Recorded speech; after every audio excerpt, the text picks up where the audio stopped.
Welcome back to Investing Talk Podcast. Today, we're looking at Gilead Sciences. The big question is it a good time to buy now?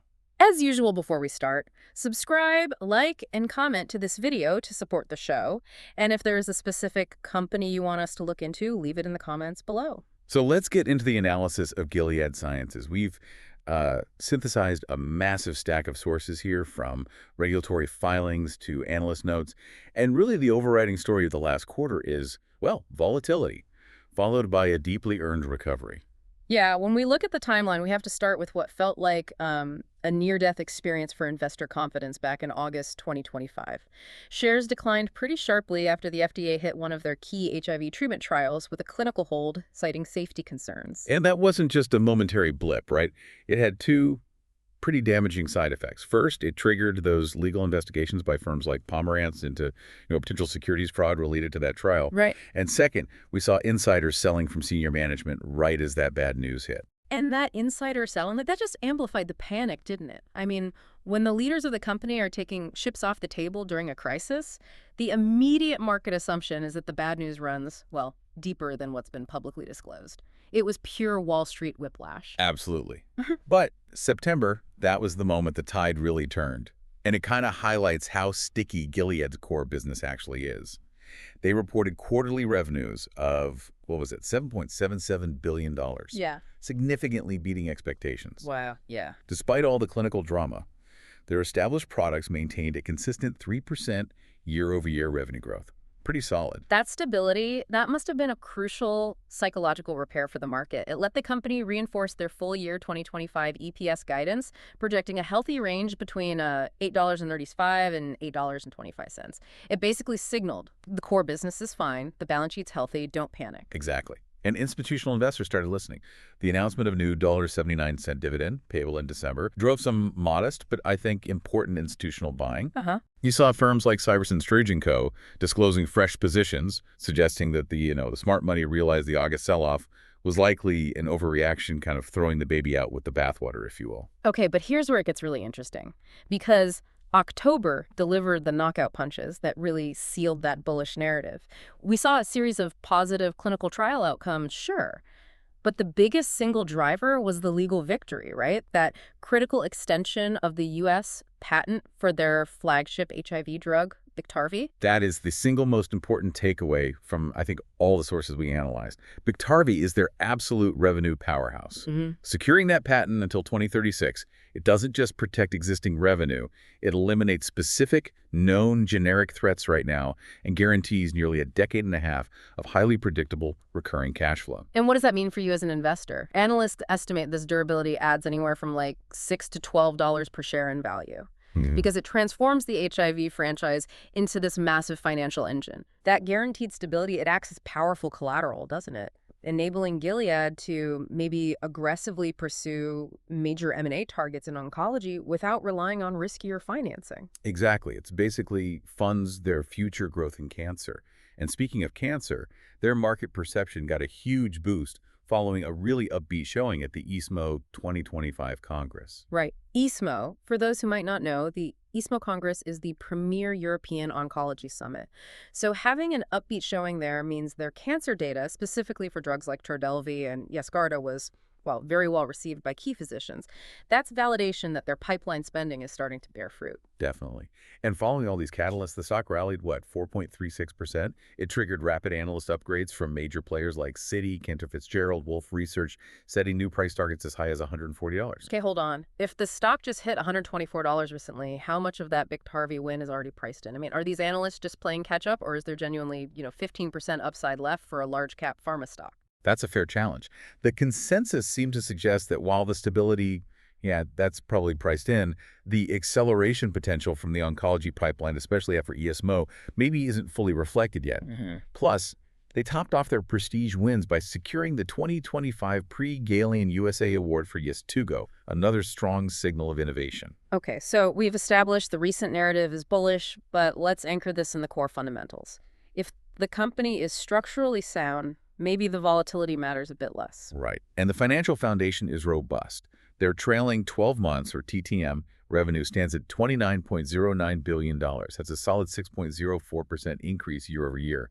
That $29 billion, it's a massive revenue base that provides immense stability, allowing them to take those big necessary risks in R&D. And let's talk profitability. Their net income for the TTM is $8.11 billion, which translates to an estimated net margin above 27%. Which is really good. To put that in context, that is significantly superior to the average large-cap biopharma company, right? Which often struggles to maintain margins that high because of R&D costs. Absolutely. That margin tells you their operational efficiency is pretty top tier.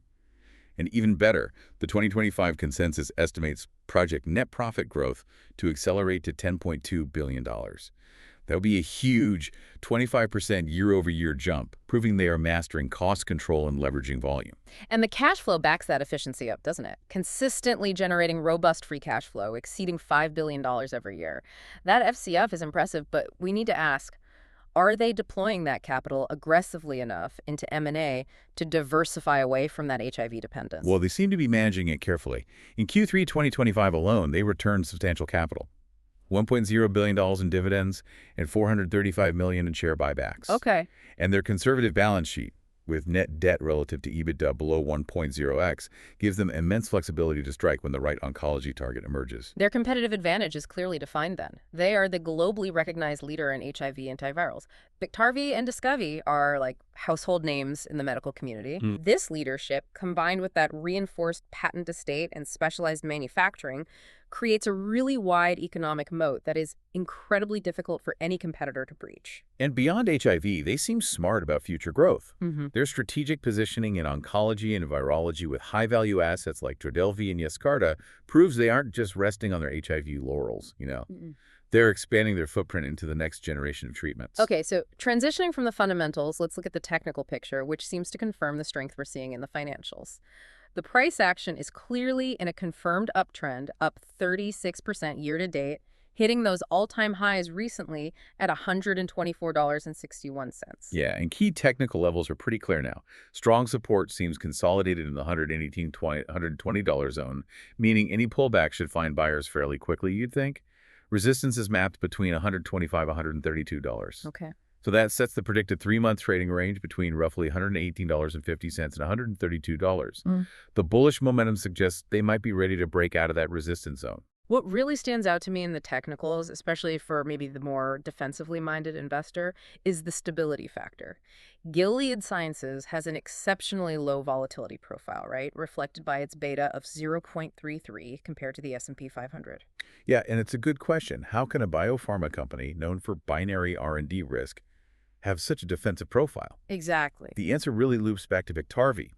That protected, highly recurring revenue from their HIV franchise acts as a massive hedge against pipeline volatility. So you are getting large-cap biopharma growth potential paired with almost utility stock stability. That's pretty rare. That low volatility combined with deep-seated momentum is powerful. The stock is trading well above both the 50-day moving average at $115.84 and the 200-day sitting at $109.97. That confirms the bullish trend is deep-seated and institutionally supported. So the house is structurally sound, but what's the timeline for the roof, so to speak? Let's drill down on the immediate catalyst we can sort of lock into our calendars for the next 3 months. Okay, yeah. There are several clear drivers. On November 8th, 2025, you might expect a boost from what are known as passive flows. This happens because the company is scheduled for inclusion in a major ETF quarterly rebalance. Fund managers who track these indexes have to buy the stock, generating automated demand. Right, that's almost mechanical buying. Then, income investors will likely drive demand ahead of December 15th, which is the ex-dividend date for that $1.79 per share payout. And the big fundamental check will be the fourth quarter and full year 2025 earnings report around January 30, 2026.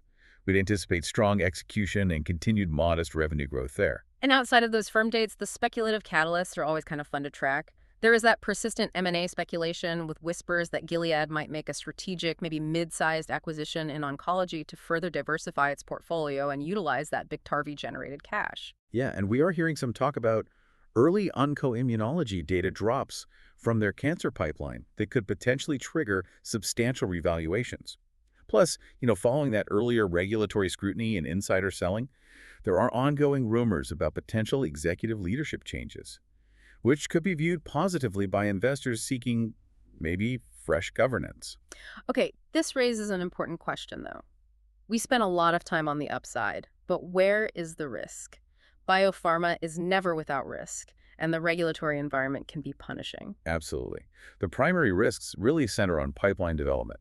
Trial failures or approval delays, especially in their high-value oncology segment, can quickly dampen sentiment. If the next Trodelvy fails to materialize, the stock will definitely feel pressure. And we can't just forget the specific regulatory fallout from that August HIV clinical hold. We need to acknowledge that while they recovered from the initial shock, this does raise some concerns about the safety profile for next-generation HIV treatments. That's a fair point. The company has to demonstrate they have comprehensively addressed the safety concerns cited by the FDA to mitigate future pipeline risk in that really critical franchise. True. And of course, there's the ongoing threat of biopharma regulatory and pricing pressures, especially coming out of Washington. However, Gilead Sciences does have a pretty robust track record of navigating these sector risks and lobbying effectively, often outperforming peers in that regard. So overall, the sentiment across all our sources seems overwhelmingly positive. Analyst consensus is strongly buy or outperform, with those high price targets reaching up to $150.15. Institutional inflows remain strong, suggesting that despite the occasional blips, the long-term investment thesis is sound. So, to synthesize this into a final thesis, based on the robust fundamental growth, the pipeline momentum, the high free cash flow generation, and the strong technical support, combined with that defensive stability, the overall bullish rating is high. I'd say maybe an 8.5 out of 10. So what does this all mean for you, the investor, regarding the investment horizon? While Gilead Sciences looks attractive for both active short-term plays, maybe capitalizing on those Q4 catalysts and technical momentum, and also as a long-term holder resilient growth compounder driven by recurring cash flows and stability. That Biktarvy patent win alone gives this stock incredible long-term durability.